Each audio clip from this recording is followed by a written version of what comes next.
What's going on, guys? This is the Magic Geek here, your one-stop shop for anything Yu-Gi-Oh! MTG, basically anything card game related, maybe a little FPS in there, depends on how I'm feeling on most days. And today, we're here with another deck profile, that deck profile being for Fire King. Now, the Fire King deck itself is an interesting one for sure. It's had its ups, had its downs. It's easily been one of the it's been on multiple occasions one of the best decks in the format, at the very least, especially since the structure deck printing. But these days, the Snake Eyes engine basically has been killed with OSS being banned recently. So this list is just going to be a pure list. You could just as easily run an Asmina package in here. You would just swap some cards in and out. I don't know those off the top of my head, but I'm sure there's hundreds, if not thousands, of other videos or websites that you can go to figure that out. But for now, here's what I've been playing. Um, I've been on starting off with three Fire King Courtier Alconics. Easily, probably, I'm gonna say the second best one card starter. It's not super great, but it it can do the job for sure. It definitely depends on the rest of your hand as well. You literally just have to have another fire monster in hand and hope that it doesn't get hand trapped if this is your only starter. Along with one of the very many bricks in this list, I'm not gonna lie, there's quite a few of them. At least an engine brick, I should say here. There's gonna be one of like three, I believe. But basically, Volcanics on Destruction searches the old Fire King High Avatar Grunix. So that's the thing there. It's just kind of a payment entry kind of thing. Along with three Ponix, the the starter that I prefer to see over Volcanics, of course, depending on the rest of the hand, yada yada yada. The next couple of ratios are going to be a little bit iffy here. This is just my personal preference, but you could probably, you can just as well, and there's definitely better ratios out there. I'm actually on 3 Karen and 2 Arvada. I've seen lists just play 2 and 1. I've seen lists play 2 and 2. I've even seen a list that topped recently, apparently, that plays no Kieran whatsoever. Um, this is just a ratio of my own preference. One way or another, I will almost never put these cards at equal numbers. I've always preferred one more Kieran than Arvada. It's just because the way that I personally go through my combo lines, and on occasion, it just comes up. It's like I don't need 3 Arvada a lot of the time, especially with how much this deck just easily recycles. Next, after those, we will have, I feel like, a fairly standard 2 Sacred Fire King Grunix. Uh, Literally, it's the best extender, so to speak. It can be activated on your opponent's turn, on your turn, and damage step even. And that comes up a lot, so it's just one of those things. Then definitely a one of pseudo brick, but definitely an extender. Ring Volley. Um, this could just as easily probably be a Barong more than anything else. I chose Ring Volley because I kind of value the spell trap negate, whereas Arvada is just a monster negate. That's quite literally just a meta call there. Um, On to the Fire King spells. Again, this ratio is going to seem a little bit weird, but we've been playing it and seeing how it goes. We're going to go with 2 Fire King Sanctuary, 2 Fire King Island. This ratio can definitely brick you on occasion. Most lists you'll see will probably just run 2 Sanctuary, 1 Island, because the Sanctuary does search the island. But I've had too many issues come up where like I kind of need the second island on occasion, especially for a follow up. Um, it's not unheard of for me, definitely, to have to go Ponix, search the second island after the first one's been destroyed at some point. And then the other 2 Fire King spells, we're playing one each of Skyburn and Circle of the Fire King. Both these are just going to be extension slash board breaking. Circle that if you need to, it's basically normal summon any of your fire monsters. It wasn't at locals, but I have certainly done a circles on like a normal summon to Ash and used it to summon out, say, like an Arvada from the graveyard. Or no, it was an Volcanics at that time. And even from there, it just kind of like re-jump started the combo. I think I had double Ash in that hand or something like that after my board got broken, but they still couldn't OTK. But honestly, yep, that's not the biggest engine in the world. Roughly 19, 20 cards. I don't know, I haven't counted, at least in a while, but there's the full engine of that. Now we're moving on to hand traps. We're going with 3 Molcharmi Fuelos, 3 Ash Blossom, another card that's extremely iffy, but I like to play it just in case that, and I don't have like purges, or I don't have impulses, for example, to get me through things. 3 Nibiru. I've had this come up on multiple occasions. Like, even if your opponent is on the Asmina package and they still go full combo through that, even just burning the Omni Negate helps immensely on occasion, because there are multiple times where I've just been like, okay, they start on Deception combo, they end on Ilya Silva, go through full combo. I'll still activate Nibiru in my hand just so that way I burn their negate for my next turn. Even though it is a recyclable engine, sometimes I'd put them on like, go ahead and do it kind of thing. After the Nibiru, I got 3 Effect Failure, 3 Imperm. Fairly standard. I feel like Ash, Molcharmi, Effect Veiler, and Imperm are going to be standard for the majority of decks. Maybe not Molcharmi's, that's just because of the current price point it's at. But, it's just a standard set of hand traps.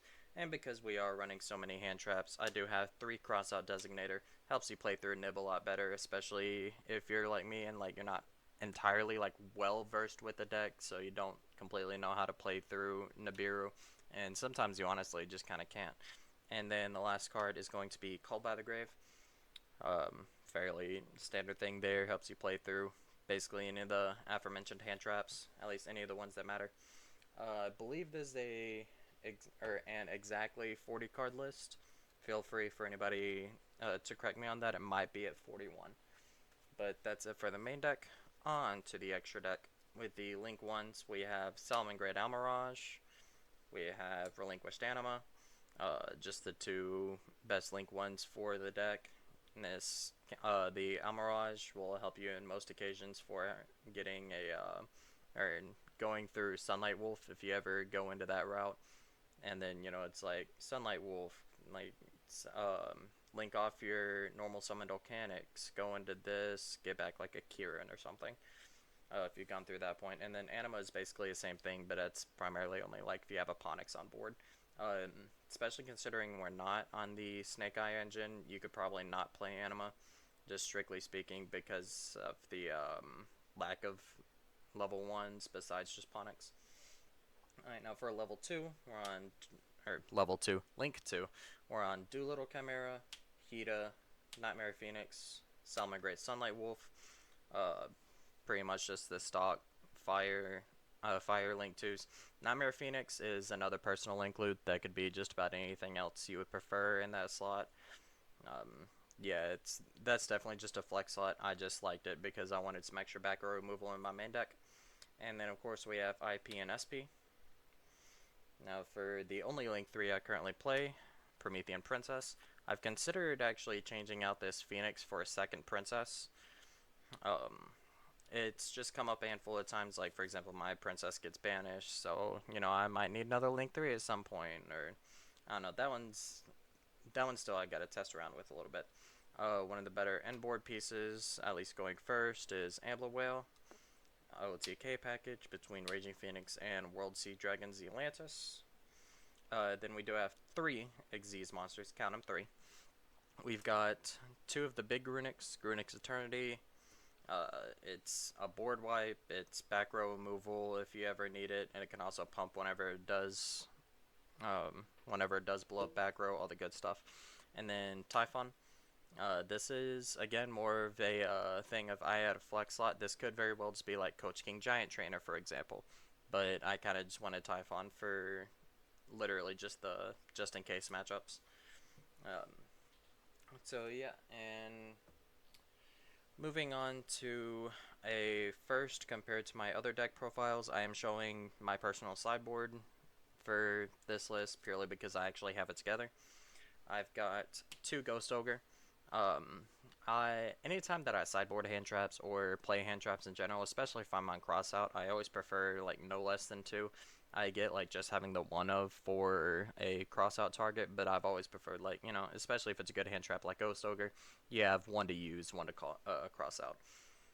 This one realistically should be Lancia's, but I could not find all three Lancias in time before my Lust local, so it's currently three Chaos Hunter. Um, yeah, it's whenever your opponent special summons, you can discard a card, special summon it. Your opponents cannot banish cards. Great against Malice. Great against Flu, even. Unfortunately, I never saw. I do have a Malice player in my locals, but unfortunately, I never saw it, and it was very sad. I was very excited for it. Three Joel and Lockbird, uh, primarily for going first. You can cut the Mulch armies out for these.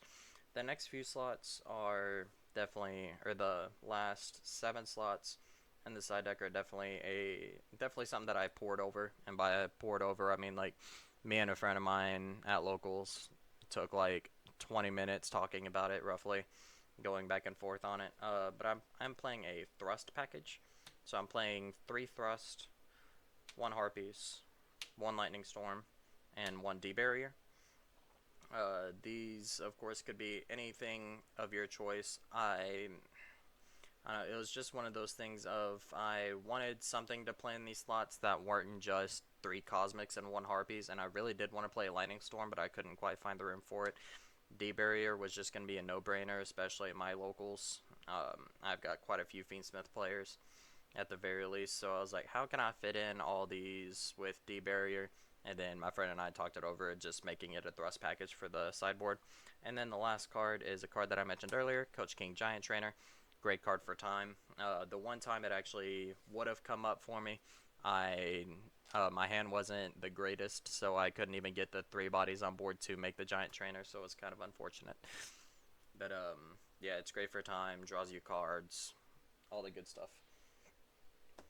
Alright guys, but that is going to be it for my Pure Fire King deck profile. Thank you so much for coming out. If you have any questions, comments, concerns about the deck, just go ahead and leave them down in the comments below. And otherwise, I'm not going to force you to, but if you definitely want to, go ahead and leave a like, go ahead and subscribe. This is something that I've at least just wanted to try out for the longest time. I've found slight amount of success in it.